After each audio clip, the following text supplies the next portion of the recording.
শুভ নববর্ষের অনেক অনেক শুভেচ্ছা বন্ধুরা। দেখতে দেখতেই পহেলা বৈশাখ চলে আসলো।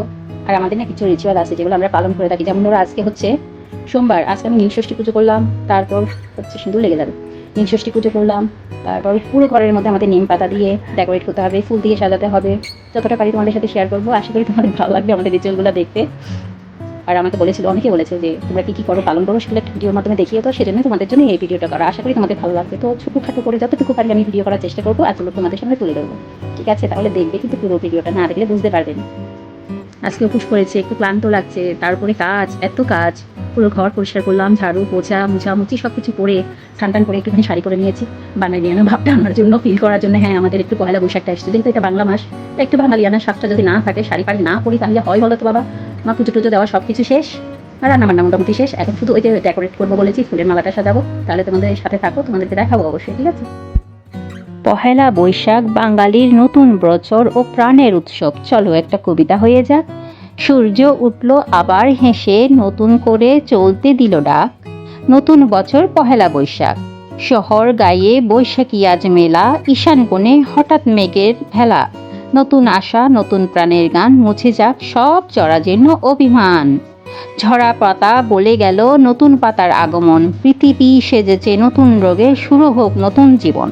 পয়লা বৈশাখে হোক শান্তির জয়, নতুন আলোর পরশে দূর হোক সব ভয়। কেমন লাগলো কবিতাটা? আর এই যে ফুলগুলো দেখতে পাচ্ছ, এগুলো দিয়ে আমি পুরো ঘরটা সাজিয়ে নেব। অর্থাৎ বিভিন্ন রকমের মালা বানিয়ে পুজোর ঘরে দেব, আমাদের দোকানেও দেব, জানালার মধ্যে দেব, দরজার মধ্যে দেব, যেখানে ওয়ার্ড্রপ আছে, ফ্রিজ আছে, সবখানেই লাগিয়ে দেবো। বুঝতে পেরেছো? হয়তো সবটা আমি ভালোভাবে দেখাতে পারবো না, যতটুকু পেরেছি তোমাদের সামনে তুলে ধরার চেষ্টা করেছি। আর একটু নিজে রংডং করবো না তা হয়? ফুল বলে কথা, মালা কাটতে কাটতে কত কী যে রংডং করে ফেলেছে, একটু সহ্য করে নিই। ঠিক আছে। এই যে দেখতে পাচ্ছ, এভাবে করে মালাটা গেঁথে নিলাম। বিভিন্ন রকমের মালা গেঁথেছি, সবটা দেখানো হয়নি। তো আমাদের ফেস্টিভ্যালগুলো বা আমাদের রিচুয়ালগুলো তোমাদের কেমন লাগছে সেটা অবশ্যই জানাতে ভুলবে না। ঠিক আছে। একে একে করে এরকম করে মালাটা গেঁথে নিলাম, কারণ সব জায়গায় দিতে হবে তো, প্রায় অনেকগুলো মালা আমাকে গাঁথতে হয়েছে। কাণ্ড দেখো আমার বাপু। এই যে দেখতে পাচ্ছ, এরকম করে গেঁথে নিয়েছি।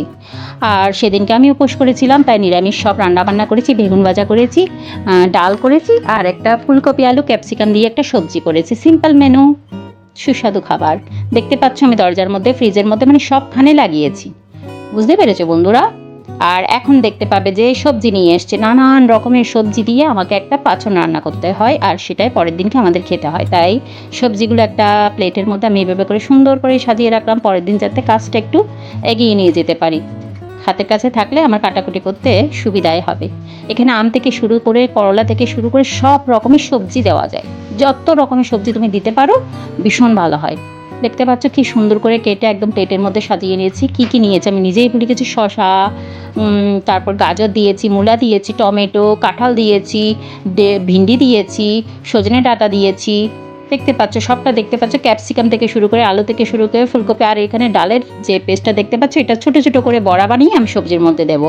এত টেস্টি হয়েছিল, কি বলবো বলো তো। এখনও মুখের মধ্যে স্বাদটা লেগে আছে। এখন আমি সব কিছু ধুয়ে ধুয়ে একটা ছোট ছোট যে ছাঁকনিগুলো আছে না, সেগুলোর মধ্যে নিয়ে নেব, কারণ আমি সব কটা সবজি ভাজা করে রান্না করব। আর কিছু কিছু সবজি আছে যেগুলো আমি সেদ্ধ করে নেব। দেখে পাচ্ছ কি সুন্দর করে গুছিয়ে গুছিয়ে আমি কাজ করি, বলো তো বাপু। আমার ভিডিওগুলো কেমন লাগে তোমরা অবশ্যই জানাবে। হ্যাঁ, তোমাদের সুন্দর সুন্দর কমেন্ট পাই, তখনই কিন্তু মনটা আমার ভরে যায়। দেখতে পাচ্ছ সবগুলো সবজি আমি সুন্দরভাবে ভাজাও করে নিয়েছি, আর বড়াটাও তৈরি করে নিয়েছি। এখন সবজিটা আমি বসিয়ে দেব। হ্যাঁ, এটা একদম নিরামিষ পদ্ধতিতে তৈরি করবো। এখানে কোনো পেঁয়াজ আর রসুন আমি ইউজ করব না। এরকম করে ছোটো ছোটো নারকেলগুলো কুচো কুচো করে আমি কেটে দেবো। কড়াইয়ের মধ্যে অলরেডি তেল বসিয়ে দিয়েছি, দুটো শুকনো লঙ্কা দিয়েছি, জিরে ফোড়ন দিয়েছি। এখন কারি পাতাটা দিয়ে দিলাম। কারি পাতাটা দিলে না ভীষণ ভালো একটা টেস্ট হয়। এখন আমি এখানে কি দিয়ে দেবো বলো তো? লঙ্কা দিয়ে দেবো। বেশ অনেকটা লঙ্কা দিয়েছি। নিরামিষ তো একটু হলদে টাইপের হলে ভালো হয়, তবে ঝালটা না একটু ভালো লাগে খেতে। আর পরিমাণ মতো নুনটা দিয়ে দিয়েছি। আর দিয়ে দেবো টমেটো কুচি, সেই আর নারকেল কুচানো যেগুলো রেখেছিলাম ছোটো ছোটো করে, সেগুলো দিয়ে দিলাম। একটুখানি আমি ভাজা করে নেব, নেড়ে চেড়ে নেব, তারপর মশলা দিয়ে সবজি যেগুলো বেজে রেখেছিলাম দিয়ে দেবো। একদম সিম্পলভাবে হয়ে যায়।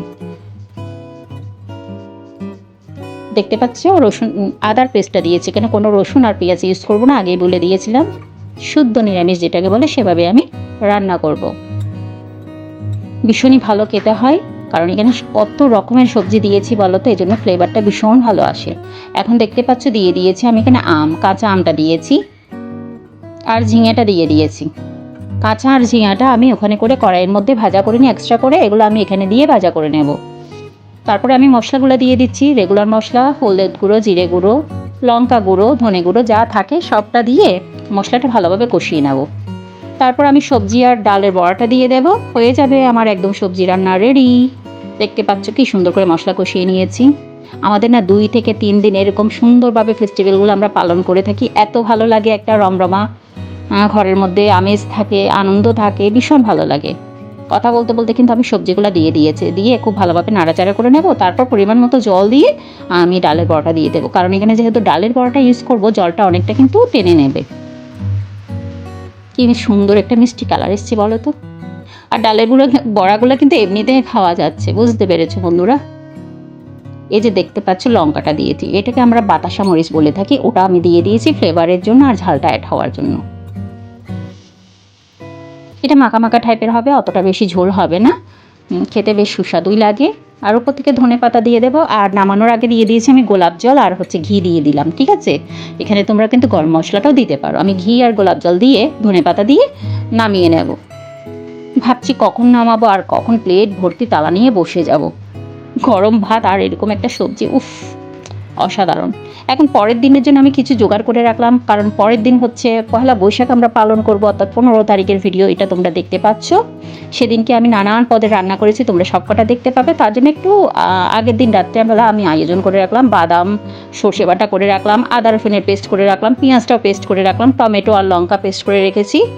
আর এখানে কিন্তু মশলাগুলো তৈরি করে নিচ্ছি। আমি এভাবে করে মশলা তৈরি করে থাকি। ধনে আর জিরেটা আমি এভাবে একটা ফ্রাই প্যানের মধ্যে তেলে নিয়ে তারপর এগুলো পাউডার বানিয়ে রাখি। তো এখানে কিন্তু ফ্লেভারটা ভীষণ ভালো আসে। এভাবে করে তোমরা মশলা বানিয়ে দেখো, তোমাদেরও ভালো লাগবে। দেখতে পাচ্ছ ইলিশ মাছ একদম রেডি, পান্তা ইলিশ হবে বাপু। যদি আমি গরম ভাতের সাথেই খেয়েছি, পান্তাটা আমার বর ভীষণ ভালো খায়, তার জন্যই বানিয়েছিলাম। আর এখানে দেখতে পাচ্ছ আমি কিন্তু মিষ্টি কুমড়োর পাতা দিয়ে ইলিশ শুটকিটা ভাজা করে নেব। তার জন্য অল্পখানি পেঁয়াজ আর লঙ্কার মধ্যে সামান্য সামান্য পরিমাণে আমি নুন আর মশলা দিয়ে এরকম পাতার মধ্যে বসিয়ে দিয়েছি মাঝখানে, আর ইলিশ শুটকিটা দিয়ে দিলাম। এখন এটা মুড়িয়ে আমি সুতো দিয়ে বেঁধে দেবো। উপর থেকে কিন্তু আরও কিছু পেঁয়াজ কুচি দিয়ে দিয়েছি। এটা যখন ভাজা হবে না, এত সুস্বাদু হবে। দেখতে পাচ্ছ এখানে আমি কচুর ডাঁটা রান্না করেছি, একটা নিরামিষ সবজি ছিল, ইলিশ পাতুরি করেছি, বুটের ডাল করেছি, বেগুন ভাজাটা করেছি, আর সেই যে বলেছিলাম ইলিশ শুটকি দিয়ে একটা মিষ্টি কুমড়োর পাতা দিয়ে সেটা ভাজা করেছি। আর এটা ছুরি শুটকি মাছ যেটা বলে সেটাকে কিন্তু ভর্তা করেছি, আলু ভর্তা করেছি।